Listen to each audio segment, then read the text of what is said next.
Nouvelle pour le moins fracassante, on a annoncé cette nuit le crash de l'avion privé dans lequel le patron de Wagner était censé se trouver.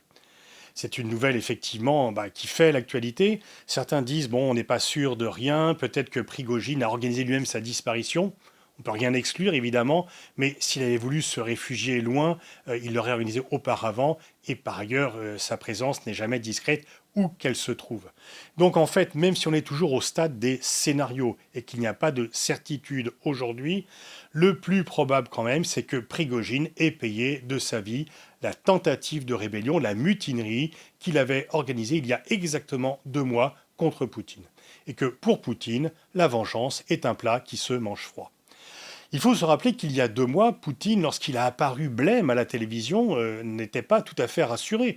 Et que pendant quelques heures, le scénario de son éventuelle éviction du pouvoir a circulé et qu'on s'est demandé si Prigojine n'avait pas des relais au sein du Kremlin. Et puis un accord a été trouvé.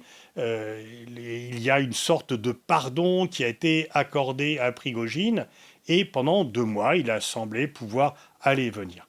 En fait, il semblerait que soit le ministre de la Défense, Shoigu, qui a été une cible de Prigojine, et il a abattu des hélicoptères de l'armée russe au début de la mutinerie, soit le chef d'état-major ont voulu éliminer Prigojine, ou que l'ordre vienne de Poutine. En tous les cas, on voit mal le chef d'état-major ou le ministre de la Défense agir sans au moins un feu vert de Poutine.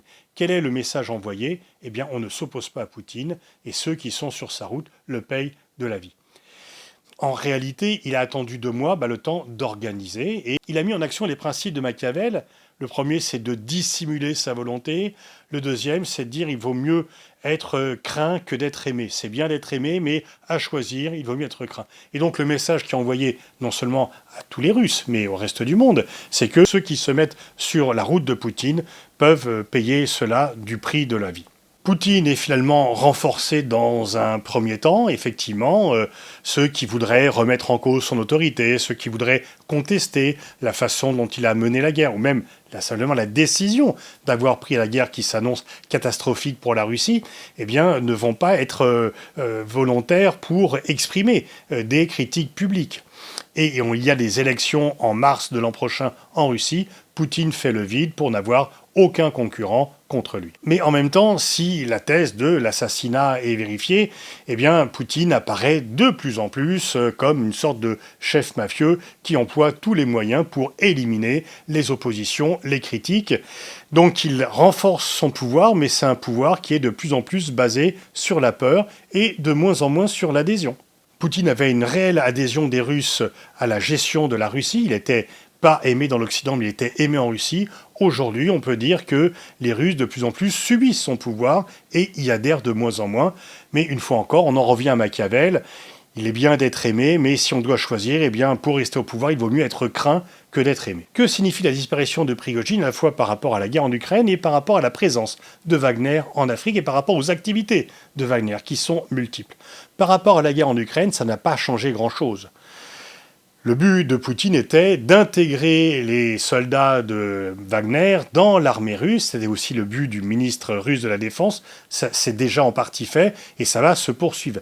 Et autant Wagner a été utile pour la conquête de territoires ukrainiens, quand l'armée russe était mal organisée, autant aujourd'hui pour la défense des conquêtes russes en Ukraine, eh bien l'armée russe suffit et Wagner n'est plus tellement utile. Par contre, tous les trolls que Wagner utilise pour répandre des fausses informations, de la désinformation, de la propagande sur les réseaux sociaux vont continuer. Ce ne sera peut-être pas la même étiquette, mais ça sera la même activité sous éventuellement une étiquette différente. En Afrique, eh bien, que Wagner continue à s'appeler Wagner ou qu'on l'appelle différemment, Wagner est utile à la fois aux régimes africains qui font appel à lui et à la Russie. Bien sûr, Wagner est un échec au Mali, il n'a pas amené la sécurité et sa présence est de plus en plus mal ressentie par la population malienne parce que les exactions sont de plus nombreuses et les victimes civiles le sont de plus en plus, mais Wagner est indispensable au régime. Et il y a effectivement de plus en plus d'indications que peut-être Wagner pourrait étendre sa présence au Niger, en cas où la junte nigérienne n'aurait pas d'autre alternative parce qu'elle serait coupée du reste des pays africains et des pays occidentaux. On sait que Wagner est également présente au Burkina, en République centrafricaine. Wagner n'amène pas de stabilité, n'amène pas de sécurité, sauf pour le régime, et cela continuera même si c'est sous un autre nom. Donc Poutine a fait semblant de pardonner à Prigojine. Pendant 2 mois, il a certainement préparé son action. Il me paraît difficile de penser que, même si c'est une demande du ministre de la Défense ou du chef d'état-major des armées, il n'ait pas à minima donné son feu vert.